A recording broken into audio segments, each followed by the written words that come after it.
સુરતના ધારાસભ્ય કુમાર કાનાણી ભાજપના ફાયર બ્રાન્ડ નેતા ગણાય છે. સુરતના ધારાસભ્ય પ્રજાની વિવિધ સમસ્યાઓને લઈને સરકાર સામે અવારનવાર સવાલો કરતા હોય છે.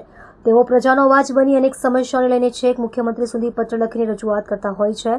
ત્યારે વરાછાના ધારાસભ્ય કુમાર કાનાણીનો વધુ એક લેટર બોમ્બ ફૂટ્યો છે. તેમણે સરથાણા પોલીસ તોડપાણી કરતી હોવાના આક્ષેપ સાથે સુરત પોલીસ કમિશનર અને મુખ્યમંત્રી ભૂપેન્દ્ર પટેલને પત્ર લખી જાણ કરી છે અને પોલીસ સામે કાર્યવાહીની માંગ કરી છે. તો સુરતના ધારાસભ્ય કુમાર કાનાણીએ મુખ્યમંત્રી અને સુરત પોલીસ કમિશનર લેટર લખી તેમને જણાવ્યું હતું કે સરથાણા પોલીસ સ્ટેશન દ્વારા મૌખિક સૂચનાને આધારે 11 જાન્યુઆરી 2025ના રોજ બપોરે આશરે 3:30 કલાકે લાયસન્સ વગર હાર્પિક કંપનીનું ડુપ્લિકેટ લિક્વિડ પકડવા માટે રેડ કરવામાં આવેલ હતી. આ રેડમાં અંદાજે 8 થી 10 પોલીસ કર્મીઓ હતા.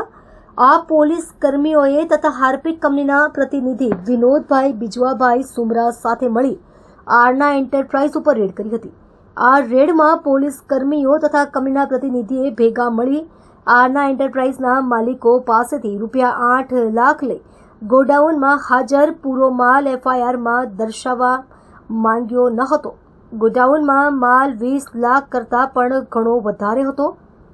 આમ છતાં ફક્ત ₹3,31,200 બતાવી બાકીનો માલ આરના એન્ટરપ્રાઇઝના ગોડાઉનથી એનિયમ સર્કલ રિંગ રોડ પાસેના ક્રિટલ ફાર્મમાં પોલીસની મદદગારીથી 5 આઈસર ભરીને સગે વગે કરવામાં પોલીસ કર્મીઓ સામેલ હતા. રેડ પડી ત્યારે આરના એન્ટરપ્રાઇઝના ગોડાઉનમાં હાજર તમામ માલિક તેમજ કામદારોના મોબાઈલ ગેરકાયદેસર રીતે જપ્ત કરી લેવામાં આવ્યા હતા, જેથી કોઈ પુરાવા મળે નહીં અને લીધેલા ₹8 લાખની રકમ હેડ કોન્સ્ટેબલ યુવરાજ સિંઘે આરના એન્ટરપ્રાઇઝના માલિકની સ્કોડા ગાડીમાં લઈને સરથાણા પોલીસ સ્ટેશન अंदाजे सांझे 5 वाग्याના सुमारे जतो રહ્યો હતો.